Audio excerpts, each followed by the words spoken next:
Baik, di sini kami dari kelompok 10 akan mempresentasikan tentang dalalah dan Di sini taksib. saya akan menjelaskan tentang pengertian dalalah.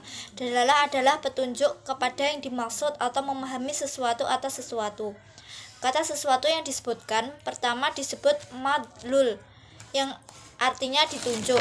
Dalam hubungannya dengan hukum, yang disebut madlul adalah hukum itu sendiri. Kata sesuatu yang disebutkan kedua kalinya disebut dalil, yang menjadi petunjuk. Yang kedua yaitu mafhum mukhalafah. Mafhum mukhalafah adalah petunjuk lafal yang menunjukkan bahwa hukum yang lahir dari lafaz itu berlaku bagi masalah yang tidak disebutkan dalam lafal, dan hukumnya bertentangan dengan hukum yang lahir dari mafhumnya, karena tidak ada batasan yang berpengaruh dalam hukum. Mafhum mukhalafah yaitu pengertian yang dipahami berbeda daripada ucapan, baik dalam istinbat atau menetapkan maupun nafi atau menindakkan. Sedangkan yang dimaksud dengan dilalah menurut Dr. Wahab Zuhaili dalam kitab Dalalah adalah cara menunjukkan lafaz atau sesuatu makna, atau menunjukkan sesuatu lafaz atau sesuatu yang dimaksud oleh mutakhlimin. Atas dasar tersebut dapat disimpulkan bahwa dalil adalah yang memberi petunjuk dan dalalah adalah sesuatu yang ditunjukkan. Menyangkut dalalah, lafal, nas, terdapat perbedaan di kalangan usul fikih. Mukhalaf mahmud atau petunjuk lafaz pada suatu hukum yang tidak disebutkan oleh lafaz itu sendiri tidak bisa hanya dengan melihat langsung dari hurufnya, tetapi harus dengan pemahamannya yang mendalam. Dalalah mafhum ini terbagi ke dalam dua bagian, yaitu mafhum mufaqah dan mafhum mukhalafah. Pertama, mafhum mukhalafah dalam istilah ulama Hanafiyah disebut juga dengan dalalah an-nas, yaitu sesuatu petunjuk kalimat yang menunjukkan bahwa hukum yang tertulis pada kalimat itu berlaku pada masalah yang tidak tertulis. Namun hukum yang tidak tertulis itu sesuatu dengan hukum yang tertulis karena ada persamaan dalam makna. Baik, di sini saya akan melanjutkan penjelasan dari Lisa Rahmawati, yaitu mengenai pengertian am. Am secara bahasa adalah umum. Secara istilah, am adalah lafaz yang meliputi pengertian yang masih umum, termasuk makna dalam lafaz itu, tanpa dibatasi oleh letterlek bahasanya dengan jumlah tertentu. Seperti kata Arijal, maka kata tersebut meliputi semua laki-laki, sedangkan menurut Muhammad Adib Saleh, lafaz am adalah lafaz yang diciptakan untuk pengertian umum sesuai dengan pengertian lafaz itu sendiri, tanpa dibatasi dengan jumlah tertentu. Satu, lafaz am umum a, kullun, jami'un, dan masyara. Selanjutnya, pengertian khos atau khusus.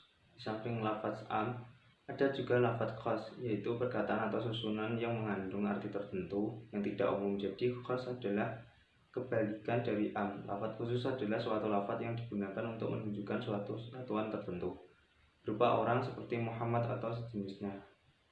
Seperti lafaz rojulun, orang laki-laki, atau beberapa satuan yang bermacam-macam dan terbatas seperti 13, 100, kaum, golongan, jamaah, kelompok, dan lafaz lain yang menunjukkan jumlah satuan dan tidak menunjukkan cakupan kepada seluruh satuannya. Macam-macam lafaz khas. Lafaz khas berbentuk mutlak tanpa dibatasi qayyid atau syarat. Contoh surat Al-Mujadalah,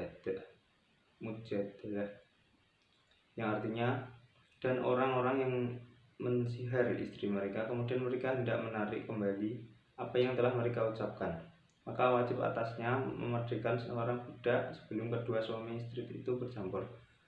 Demikianlah yang diajarkan kepadamu, dan Allah Maha mengetahui apa yang kamu kerjakan.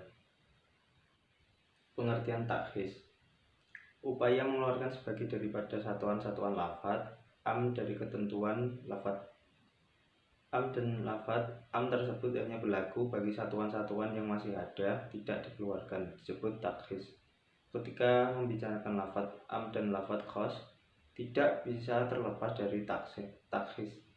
Menurut Qudayribek dalam bukunya Usul Fikih, takhis adalah penjelasan sebagai lafaz am bukan seluruhnya, atau dengan kata lain menjelaskan sebagian dari satuan-satuan yang dicakup oleh lafaz am dengan dalil takhsis ialah menyebut sebagian benda dari yang umum atau mengeluarkan satuan-satuan materi dari yang umum. Sedangkan satuan-satuan lainnya sebelum atau tidak disebutkan dengan demikian, keumumannya masih berlaku bagi semua yang tersisa. Ketentuan dalam ayat yang bersifat umum yaitu semua wanita yang ingin ditalak masa iddahnya harus menunggu 3 kali suci. Namun pada ayat yang lain ada menerangkan sebagai takhsis dari ayat di atas bahwa wanita yang hamil ketika ditalak masa iddahnya hanya menunggu sampai melahirkan dalam surat At-Talaq ayat 4 yang artinya dan perempuan-perempuan yang hamil waktu iddah mereka itu ialah sampai mereka melahirkan kandungannya. Selanjutnya amr dan nahi. Amr adalah salah satu tuntunan untuk melaksanakan suatu perintah dan nahi berarti perintah atau tuntunan meninggalkan sesuatu larangan. Yang kedua adalah perintah. Yang kedua adalah perintah untuk melaksanakan hal-hal yang diperintahkan. Yang kedua adalah perintah untuk meninggalkan hal-hal yang dilarang, sedangkan Nabi merupakan larangan baik yang harus ditinggalkan yang disebut haram atau sebaiknya ditinggalkan yang disebut makruh. Dan amr juga berarti perintah yang harus dilakukan atau yang disebut sunnah, yang menentukan apakah amr berarti wajib atau sunnah, dan nahi apakah menunjukkan hukum haram atau makruh sesuai dengan yang dikehendaki. Syara adalah qarinah yang menjelaskannya. Apabila amr dan nahi disertai qarinah maka maknanya sesuai dengan konteks dan qarinah tersebut. Demikian dari kelompok kami. Apabila ada kesalahan atau kurang yang lebihnya, kami mohon maaf yang sebesar-besarnya. Wabillahi taufiq wal hidayah. Wassalamualaikum warahmatullahi wabarakatuh.